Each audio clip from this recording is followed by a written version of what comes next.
y desde el año 2017 es el fiscal delegado de la especialidad de civil y protección de las personas con discapacidad en la Comunidad Autónoma de Andalucía. Fernando, cuando quieras, tienes media hora. Muchísimas gracias, en primer lugar, a la organización y a José Ramón de Verda por haber tenido la gentileza de contar conmigo. Agradecer a mi amigo hermano Gonzalo, que compartimos esta afición desde tantos años, ¿no? Desde la Fiscalía, esa inmerecida presentación. Y, como no, a los que nos siguen en estos medios telemáticos, a los que ya nos hemos acostumbrado. Me gusta al principio hablar de los contextos, tener un poco, de alguna manera, tomar el pulso.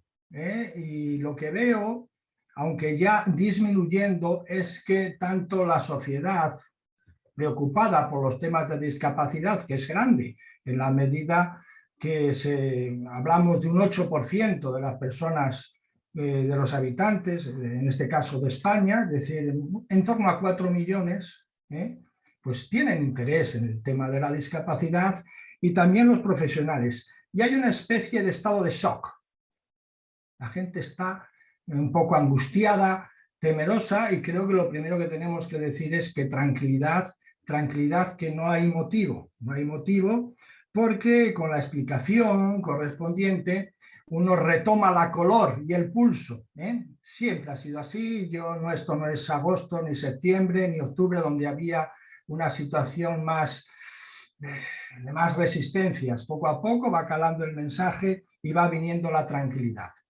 Ya digo que si la sociedad más vinculada a la discapacidad ha manifestado alguna preocupación que ya se va difuminando, ¿cómo no lo va a hacer el mundo judicial, que se le han caído algunos mitos que ella pensaba que eran inamovibles? Cuando teníamos que explicar en la comisión de codificación a estos viejos catedráticos que ya no había distinción entre capacidad jurídica y capacidad de obrar, decían: eso no puede ser. Y claro, esto arrastra que desaparezca aquel concepto de presunto incapaz, y también el proceso mismo de incapacitación, y esa otra cosa que se ha aludido, que era tan socorrido, esa especie de consenso más bien hipotético de lo que era el interés superior de la persona con discapacidad, que nadie lo había visto nunca y todos nos lo imaginábamos según nos conviniese. Claro, esto es incompatible con ese bajo continuo que tiene la ley: atienda a su voluntad, deseos y preferencias. Y esto es estreno en el mundo, porque cada uno, Rosa, Federico o Juan, son distintos y tienen derecho, en uso de su autonomía, a manifestar su voluntad, sus deseos y preferencias, pero que nadie se asuste, porque esto tiene que haber previamente una evaluación de la capacidad, y después esas decisiones tienen los límites para todos: la ley, el perjuicio inafectable de tercero, el carácter propio del acto, las salvaguardas y al final la dignidad. Sí, que esto no es para tanto. La literalidad, al final, nos avenimos a que estamos hablando de que las personas con discapacidad pues tienen exactamente los mismos derechos y las mismas oportunidades, que eso es lo que se pretende. Por eso esta ley está alentada por una fuerte corriente ética, y, como dice el preámbulo, muy bien dicho, se trata de una cuestión de derechos humanos. Es el último colectivo que viene de la marginación al disfrute, al menos jurídico, de los derechos, aunque necesitan ese apoyo. Bien, pues este bálsamo que da y viene dando la vitamina C, que llamo yo, del conocimiento, cuanto más se conoce, más se asimila y más se tranquiliza, se ve notablemente reforzada por la vitamina del convencimiento. Y el convencimiento viene cuando estas cosas que decimos en plano teórico se ven constatadas por la práctica. Y de esto va la charla de hoy. Va de qué pasa en la práctica. ¿Qué está pasando? Pues hombre, ya tenemos unos meses y lo que está pasando nos gusta. Nos gusta a los que teníamos fe en que esto era algo que era bueno. Hombre, si lo han firmado la Convención de la ONU, 184 países, no llegando a 200 los que existen, si ha sido aprobada sin ningún voto en contra, pues hombre, muy malo no debe ser. Pero es que es bueno y se acredita y se está acreditando ya en la práctica. Lo primero que tengo que decir, y lo diré de una manera muy expresiva, quizá para hacer el contraste. Esta ley contiene un severo mandato de desjudicialización. Lo diré otra vez. Contiene un severo mandato de desjudicialización. Me acuerdo que cuando hicimos la ley 2003 llamada de la autotutela, Rafael Leña, que era el notario que encabezaba, decía: hemos hecho esta ley para huir de los juzgados. Bueno, pues esto es para huir más. Dice: pero señor, ¿dónde vamos? No pasa nada. Es que era tan aberrante la judicialización que lo razonable es que desjudicialicemos y desjudicialicemos mucho. En mi opinión y en mi sentir, el 95%. El 95%. Es decir, que yo de mis 5.000 tutelas que tengo que revisar, como todos, en un plazo máximo de 3 años, estimo que curatelas me quedaré con 100. Lo otro irá a lo que dice la ley. Todo el que pueda ir al sistema voluntario que vaya, el gran centro lo ocupará la guarda de hecho, y cuando no sea suficiente, entonces nos quedaremos esa situación permanente de curatelas que yo solo estimo en situaciones de personas cuya, por tener un gran patrimonio, sobre todo por tener un gran patrimonio, sus intereses están constantemente moviéndose. Tengo un chico que tiene intereses en 11 consejos de administración, y hay que hacer fusiones, y hay que hacer... Bueno, claro, eso produce, es como un volcán que está siempre en erupción. Para eso la guarda no sirve, la guarda de hecho. Ahora, para eso que dicen las estadísticas que te sucede 1,5 veces en la vida, una vez que tienes que ir porque vendiste, una vez que tienes que ir porque hay que poner una demanda, pues para eso sirve la guarda de hecho. No tenemos por qué quedarnos a vivir en el juzgado. Vamos un ratito, le pedimos la autorización al juez cuando sea un acto relevante de los 187, y para las menudas cosas del vivir cotidiano, pues nos habilita la ley. Por lo tanto, cuando se habla, y lo ha hecho muy bien, verdaderamente bien José Miguel, las deficiencias del procedimiento, lo que quiero yo poner de relativo es que eso es para el 5%, y que esta ley vive fuera de ese 5% o pretende vivir. Sí diré que esas disfunciones yo al menos no me planteo muchos problemas, las resuelvo en clave de principio de sencillez y de flexibilidad, que estos son principios informadores no solo de la materia de orden público, como todos sabemos, sino especialmente de esta ley y legislación concordante. Pero esto es igual que dice, tenemos un problema con los que han nacido el 29 de febrero. Dice, pues mire usted, será un problema que afecte a poca gente, porque esta ley es, y de lo que más me interesa a mí hablar, es de desjudicializar. Dicho esto, la desjudicialización la planteo a 2 niveles. Uno que no es estrictamente jurídico, que es el sociosanitario, y me explico. Creo que hemos tolerado con mucha paciencia que el ámbito social y sanitario nos haya reenviado sus problemas complejos y las cosas que no le gustaban. Claro, vaya usted a fiscalía o vaya usted al juzgado. ¿Cuál es el problema? Que no hay plaza. Esto es, aquí estamos para las cuestiones del apoyo en el ejercicio de la capacidad jurídica. No, pero es que me han dicho que si lo pide el juez entonces la dan. No. Es que este internamiento es muy complejo. Mejor que lo haga el juez. No y no. Cada palo que aguante su vela. ¿Sí? Y si el sistema sanitario no da respuesta, pues que la dé. Y si el sistema social no da respuesta, pues que lo dé. Claro, hay algunas comunidades donde se ha vinculado la prestación de los servicios a la previa incapacitación llamada antes. Claro, en ese marco de Estado de Derecho y social, para que te den lo social, primero te restringo o te anulo los derechos. Jurídicamente esto es difícil. Tenemos que repensarlo. Claro, estas son las comunidades donde esta ley ha causado más estupor. Pues, ¿y ahora qué hacemos? Pues yo creo que es muy fácil. Hay una cosa que se llama en los juristas cuestiones de competencia. Esto me compete y esto no. Entonces, como nos decía algún enfermo mental hace tiempo, señores jueces, no apaguen los fuegos que se producen en otros ámbitos. No hagan de bomberos de las insuficiencias de otros ámbitos, porque aprenden. Y lo mismo que yo al psiquiatra no le mando mis juicios, el psiquiatra no me tiene que mandar a mí sus pacientes.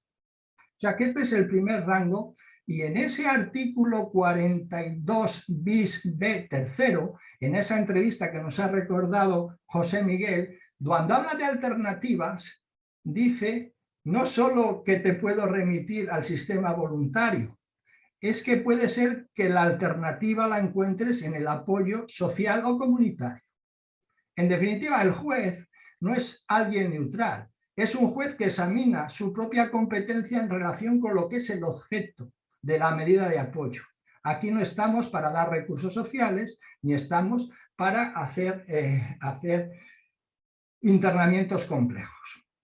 Y el segundo nivel de corrección tiene que ver con lo que la propia ley dice que hay que atender.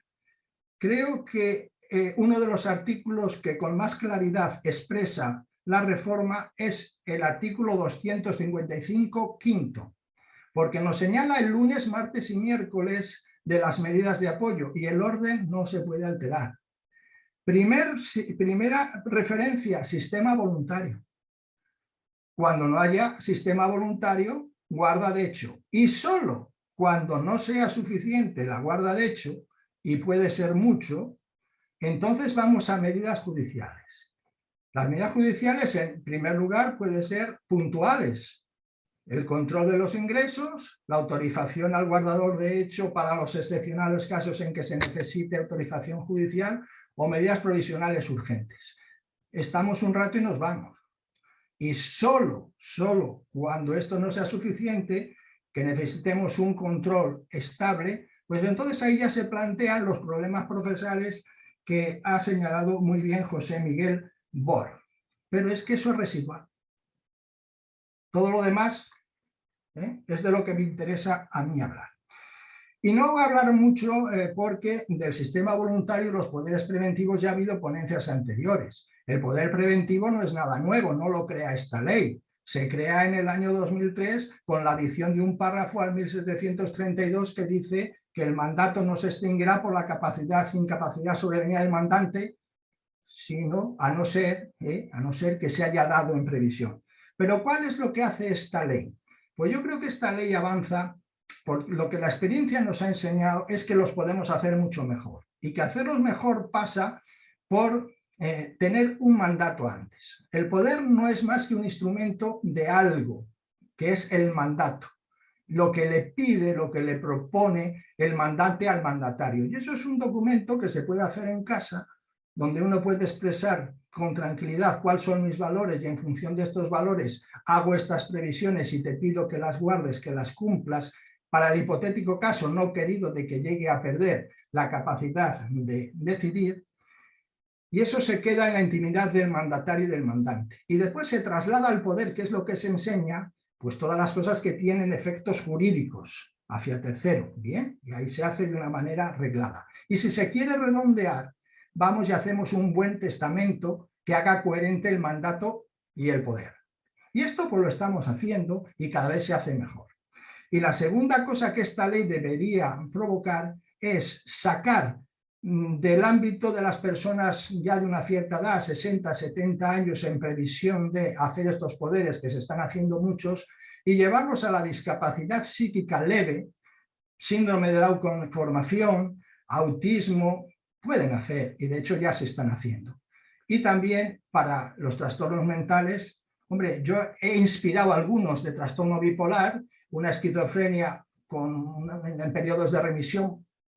Si hacen los notarios lo que dice ahora el artículo 25 que hay que hacer, que es dentro de ese marco de la accesibilidad, hacer posible el derecho a entender y ser entendido, pues nos están diciendo algunos conversos, oye, ¿sabes que me he parado? Y que entonces, pues, oye, que me he quedado tranquilo, que yo creo que sabe antes no vengas aquí, que aquí no es. No, siéntate, nos vamos a parar y con esos métodos y los instrumentos y el facilitador, etcétera, pues podemos tener la cabal y honesta conciencia de que hemos sabido cuál es la voluntad y que esa voluntad era suficiente. Una cosa que siempre digo, porque cuando se habla también de la oposición y de tal, que pronunciar no es decidir, ni decidir no es pronunciar. Esto es lo difícil, esto es lo difícil. Ya decía Alfonso X el Sabio, cuando trata en la partida sexta de los casamientos, decía, el loco o loca no puede contraer matrimonio, aunque sepa decir las palabras que se usan para contraer matrimonio. Claro, si esto fuese así, pronunciar, decidir, sobrábamos todos. Lo duro, no teniendo instrumentos técnicos, es evaluar si eso que has pronunciado verdaderamente obedece una voluntad formada o no. Y para eso hay que pararse y tener un método y tener tiempo y repetirlo si vemos que hay oscilaciones. No tenemos máquina, no tenemos capacímetro para eso. El tema de la guarda de hecho, porque ya digo que en lo de los poderes, no me voy a extender mucho en eso, en la conciencia de que ya se ha hablado. Creo que esto es algo que debe propiciarse y es algo que el juez en esa entrevista debe proponer, lo dice la ley. Lo ha recordado José Miguel, que si en esa entrevista y con los informes y datos que tiene el juez considera que puede hacer un poder preventivo, pues archivará y remitirá. Bien. El tema de la guarda, de hecho, cuando no exista poder ni pueda hacerlo, yo considero la gran aportación o la estrella de la ley 8/21. Y tampoco es una novedad. La guarda, de hecho, está en el Código Civil desde la reforma del 83. Es decir, que tiene muchos años.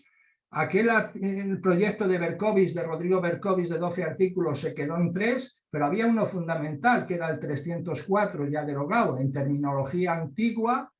Los actos realizados por el presunto incapaz no podrán ser impugnados por el guardador de hecho en beneficio del presunto incapaz, no podrán ser impugnados si redundan en su utilidad. De manera que de allí salía una habilitación genérica que solo tenía como limitación el que vayas a perjudicar. Y aquel que considerase que estás perjudicando debería objetar y demostrar que eso era así. Y tuvo mala vida la guarda de hecho hasta que llega la ley de la dependencia. Y la ley de la dependencia supone que llegan a Fiscalía del orden de 3 millones, de expedientes, 3 millones y pico, y a Fiscalía cientos de miles. Y decía, no podemos incapacitar a 3 millones de personas. Dice, pero ¿incapacitar para qué? Para que firme la solicitud por la cual se solicita me den los recursos que están previstos en la ley. Y entonces dijimos los fiscales, Cristóbal Fábrega, otro, que utilicen el guardador de hecho. Y en todas las autonomías, para pedir esto, aquí en Andalucía hay hasta 4 modelos donde se puede solicitar como guardador de hecho. Además, sin demostrar nada. Porque, hombre, yo soy antiformalista, pero no tanto. Es decir, el guardador de hecho debe poner de manifiesto, pues mire, si soy familia, además tengo unas obligaciones como por ser familiar, obligaciones de alimentos. Con el certificado de empadronamiento es que vive conmigo, tengo este certificado, asumo declaración jurada. Ojito, que las cosas que están sometidas, no están sometidas a autorización judicial previa por el guardador, son cosas más bien, pues que son cotidianas, que no son absolutamente relevantes. He escrito sobre la guarda de hecho recientemente un trabajo amplio publicado en SEPIN, que tiene 26 páginas, donde entro a ver la manera de acreditación y la casuística, me remito. Y también, bueno, pues también soy autor de un libro publicado por Cuñez, donde cuento estas cosas. También estamos explorando, y creo que será, vamos, no le veo problema, para los supuestos en los que piden, ¿esto dónde lo pone? Lo de la guarda de hecho, ¿dónde la pone? A través de un acta de notoriedad, previamente acreditados ciertos hechos, se puede el notario dictar, en fin, este instrumento, el acta de notoriedad, en la cual se señala que esa condición existe y ya la acredita para que no le pongan problemas. La casuística es interesante sobre la guarda de hecho. En el ámbito público creo que Ascensión Leñena habrá hablado de esta noticia, me lo hizo llegar, de que el Instituto Nacional de la Seguridad Social por fin, iba a decir, ha entrado en razón, en la medida que yo cuando llegué a Córdoba hace 33 años, decía, te admito y te concedo la prestación económica, y decía, sin efectividad económica en tanto no se constituya la tutela.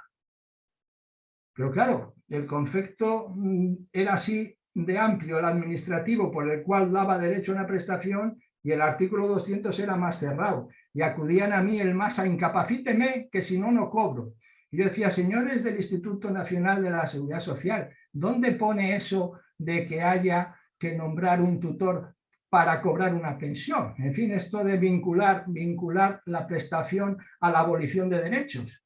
Decían, no, pero es que nos viene mejor. Digo, bueno, nos viene mejor que haya alguien que tenga... No. Yo entonces lo recurrí y creí que esto no iba a volver a ocurrir, pero es que hace 2 años lo volvieron a poner. Y tuve que, como no se daban a razones, tuve que llevar, me ha pasado 3 veces en 33 años que una administración haya tenido que pedir amparo al juez, decir, oiga, mire, que hay una guardadora de hecho que ha ido para pedir una prestación de hijo a cargo y no le han admitido la condición de guardadora de hecho para esta prestación. Y claro, bueno, el juzgado dijo evidentemente, señores del Instituto Nacional de la Seguridad Social, ¿por qué no le han admitido la condición de guardadora de hecho para una prestación económica cuando ya se conocía el texto de la ley aunque no estaba aprobado? Y ahora el Instituto Nacional da unas normas en que abraza y dice, no, atengamos lo que dice el 255 párrafo último, al sistema voluntario, a la guarda de hecho, se acreditará de estas maneras que he dicho, vale, pues así, ojalá este sea el primero de una larga lista. Pero hay otros en la función pública que deberían también dar este tipo de instrucciones. Los médicos igual. Además, los médicos deberían estar acostumbrados, porque la Ley de Autonomía del Paciente contempla desde el artículo 1 en igualdad de condición familiar y allegado. Familiar y allegado. El allegado es el guardador de hecho. No tiene por qué decir ningún médico, vaya usted a incapacitar, en terminología antigua, porque la ley habilita al familiar o al allegado. La policía y la fuerza de seguridad también tienen que entender que puede dirigirse a ellas el guardador de hecho para pedirle auxilio, muchas veces en sus funciones precisamente de auxilio, no en la faceta de prevenir y perseguir delitos. Y en el ámbito privado, donde tenemos el hueso más duro de roer, es en la banca. En la banca, donde hemos asistido a casos como este, de que vaya el padre de un chico mayor de edad con una discapacidad, que su tía le había abierto una cuenta que no tiene ningún movimiento desde hace años, pero que religiosamente todos los años le cuesta 25 euros de mantenimiento. Y lo que quiere el padre es cancelarla, ¿no? Hasta que no se ha incapacitado y nombrar tutor. ¿Qué operación de riesgo es esa? ¿Qué operación de riesgo es esa? ¿Y qué problema, no? Está la Fiscalía en conversaciones con el Banco de España, esperemos que fructifiquen y que haya unas directrices y sobre todo que alguna vez se apruebe que las directrices del Banco de España sean vinculantes. Porque si no son vinculantes, pues podemos perfectamente estar en su libertad de no admitirlas. Los seguros, pues no me extenderé, pero ahí yo ahora tengo un caso sobre la mesa de entidades bancarias que tienen sus compañías de seguros y no te hace el seguro de la hipoteca, Al final no puedes pedir una hipoteca porque nadie te asegura la hipoteca si eres discapacitado. Estas cosas las tenemos que ir. En definitiva, que mi idea es, mirando al pasado tenemos un reto muy grande. Tenemos un reto muy grande porque tenemos cientos de miles que revisar. Y yo ya he propuesto también para la revisión algo que he llamado el incidente previo de revisión para hacer una cierta flexibilidad. Pero de futuro, realmente de futuro, a partir de ahora mismo, yo creo que con el sistema voluntario y la guarda de hecho nos podemos apoyar perfectamente y que lo judicial sea anecdótico. Me preocupa más en lo judicial cuando vas al juzgado a otra cosa, cuando vas porque te han llamado de víctima de delito o de investigado y no te enteras. Me interesa que el 7 bis sea, haya ese acceso, ¿no? Disculpa, Fernando, Sí. 5 minutos. No, yo estaba ya terminando con esta, volviendo al principio, ¿no? Volviendo al principio, he sido en lo didáctico muy expresivo diciendo que no tengo mucho interés en hablar de lo judicial por el mucho interés que tienen otros de hablar de lo judicial. Digo, porque esta no es una ley pensada poniendo el foco en los juzgados, sino sacándolo de allí. Y sí tengo mucho interés en que se hagan buenos poderes preventivos, que se acuda al sistema voluntario, que lo haga también el mundo de la discapacidad leve y de los trastornos mentales, y sobre todo que la guarda de hecho vaya siendo asimilada con cierta, va a haber un tránsito, pero no va a jugar mucho en que la función pública, el Banco de España, dé instrucciones y diga que para las menudas cosas, sobre todo las cosas menudas, no se vaya y se señale el camino del juzgado. Porque en el juzgado lo que teníamos ahora eran incapacitaciones plenas para siempre y para todo, porque el traje a medida, por mucho que hemos intentado, no lo hemos hecho. Ahora se trata un poquito de vivir fuera. Claro, ahora siempre yo acabo en lo judicial y antes se empezaba, ¿no? Bueno, pues ahora parece que todo está al revés, y está al revés, pero ahora es cuando está bien. Muchas gracias por vuestra atención.